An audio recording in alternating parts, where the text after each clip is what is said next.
Ay, sa wakas, day off na naman ngayong araw. Magkakapagpahinga na rin ako sa wakas. 6 na araw kong hinintay ang araw na to. Ay, Diyos ko.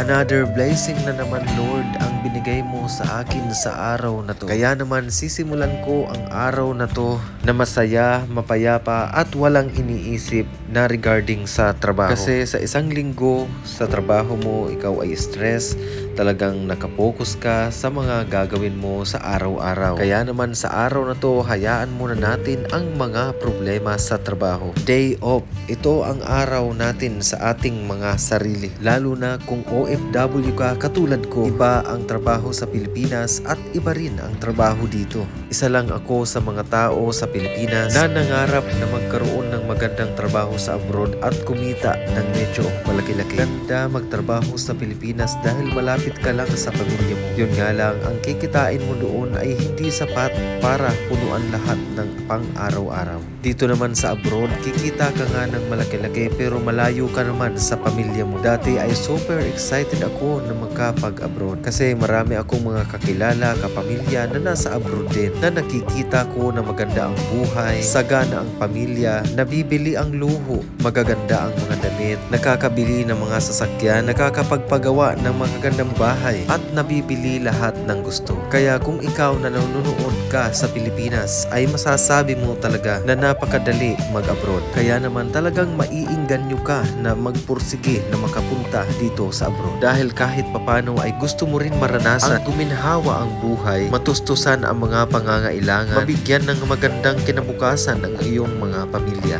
para matulungan mo ang iyong mga magulang, ang iyong mga kapatid at kung ikaw ay may anak na para syempre mapag-aral mo ng maayos ang iyong mga anak at matustusan ang kanilang mga pangangailangan at masigurado na talagang maganda ang kanilang kinabukasan. Kasi ang karamihan sa atin ay handa magsakripisyo, handa magpasakit, handa magtrabaho kahit na napakalayo para lang makapag-provide tayo ng mga pangangailangan ng bawat isa ng miyembro ng ating pamilya.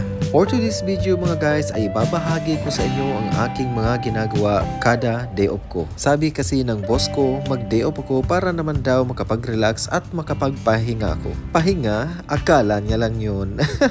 Bandang alas 8 ng umaga dito, kagigising ko lang. Kaya naman agad akong nagdilig sa mga halaman ko. Pagkatapos ko magdilig, ayan at nakaabang na nga ang mga labahin. At syempre, sakto, walang naglalaba sa oras na yun. Kaya naman agad kong kinuha ang aking mga labahin at ayan at isinalang ko na nga ito. Buti na lang walang naglalaba, kung hindi matatagalan na naman ako bago malabhan yung mga damit ko. At isang oras kong sinet ang timer nito. At habang hinihintay ko ang aking mga labahin, napansin ko na ang aking aquarium ay medyo malabo na ang tubig nito. Total at isang oras pa naman ako maghihintay sa aking mga labahin, kaya naman papalitan ko na ng tubig ito. Kaya naman fast forward na tayo 6 days or isang linggo bago ko palitan ang tubig nito. Hindi naman siya ganun kalabo pero syempre makikita mo na medyo nag-iiba na ang kulay nito. 50% lang ang kinuha ko sa loob ng aquarium na lumang tubig at 50% din ang ipinalit ko dito kasi napansin ko na kapag bago lahat na tubig ang ipinalit mo ay mabilis itong lumabo. Kaya naman nanghingi kami ng advice sa pet shop. Yun nga, sabi ni kuya, kalahati lang daw ang papalitang tubig. Bukod daw kasi sa mabilis yung lumabo,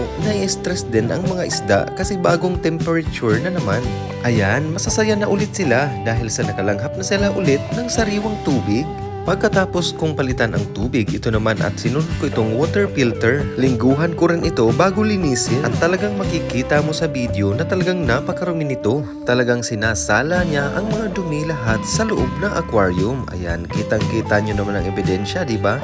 Parang lahar. Pagkatapos kong malinis ang aquarium, ayan at pumunta nga ulit ako sa kusina para silipin kung ilang minutes na ang aking nilalabhan. Pero dahil sa 30 minutes pa ito, naisipan ko na kumain muna. Medyo kumakalam na kasi ang sikmura ko. Kaya naman naghalungkat na lang ako sa rep kung anong pwedeng makain dito. Hindi na pala ako nagluto kasi kagabi may tira naman kaming pagkain at yun na lang ang kinain ko ngayon. Kaya naman halika na guys, kain muna tayo. May sabaw na miswa at may sahog itong meatballs pala ang ulam ko. Bigay pala ito ng aming kapitbahay na napakabait na si Ate Merlinda Pineda. Shout out to you ate. Ang sarap talaga ng mga luto mo. Kaya naman kain muna tayo. Pagkatapos kong kumain, ayan ayan na nga at hindi pa tapos ang mga labahan ko. Kaya naman ayan, maglilinis muna ako ng buong kwarto. Hindi kasi kami sabay ng day off ni Tekya. Kaya ngayon tuloy ako yung naglilinis at iniwan niya sa akin ang mga task na to. Sabi niya ayaw niyang ma-stress pagdating na marumi ang bahay. Kaya naman ayan,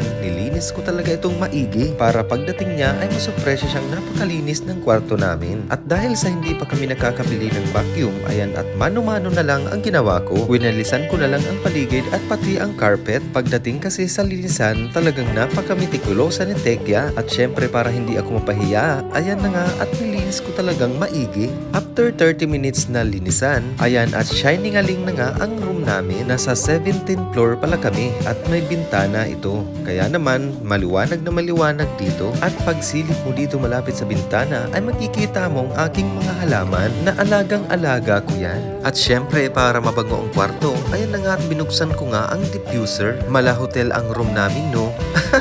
Char! Ayan at napakalinis namang talaga. Talagang matutuwa nito si Tekya kasi minsan pag darating niya napakakalat ng kwarto. Nalilate kasi ang gising ko. Kaya naman sa araw na to, gumising talaga ako ng maaga para linisin ang kwarto namin. At syempre para naman masalitan siya sa mga gawaing bahay. Pagkatapos kong linisin ang kwarto, ayan at tapos na nga ang labahin ko. Kaya naman magsasampay na tayo. Tigasin, di ba? Yan ang sinasabi nila sa akin. Tigasin daw ako sa mga Mr. Jan. Alam niya na yun. Ayan, at naisampay ko na lahat ng mga nilabhan ko. Syempre, nalinisan at nalabhan ko na lahat. At ngayon, sarili ko naman ang lilinisin ko. Kaya ito, oras na para maligo. After ko kasi maligo, ay pupunta ako sa palengke para naman bumili ng lulutuin ko para sa dinner namin. Kaya naman, binilisan ko ng maligo kasi malapit nang dumating si Tekya. Magluluto pa kasi ako ng dinner namin para naman mission accomplished tayo. Pagkatapos ko maligo, ayan na nga at pupunta na nga ako sa palengke. After 30 minutes, ayan at nakapamili na nga ako. Medyo marami na akong binili para naman may ulamin na kami at may lulutuin sa mga susunod na araw. Pinatisan or adobo sa puti nga pala ang niluto ko. Ito kasi ang request ni Tekya. Pagkatapos ko magluto, ayan na nga si Tekya at nagpapahinga na galing trabaho. Alam kong pagod na pagod siya kaya ayan pagsisilbihan ko. At habang kumakain kami, tinatanong ako ni Tekya kung nagawa ko ba ng maayos ang mga task ko. Sabi ko, abay syempre naman, tigasin tayo.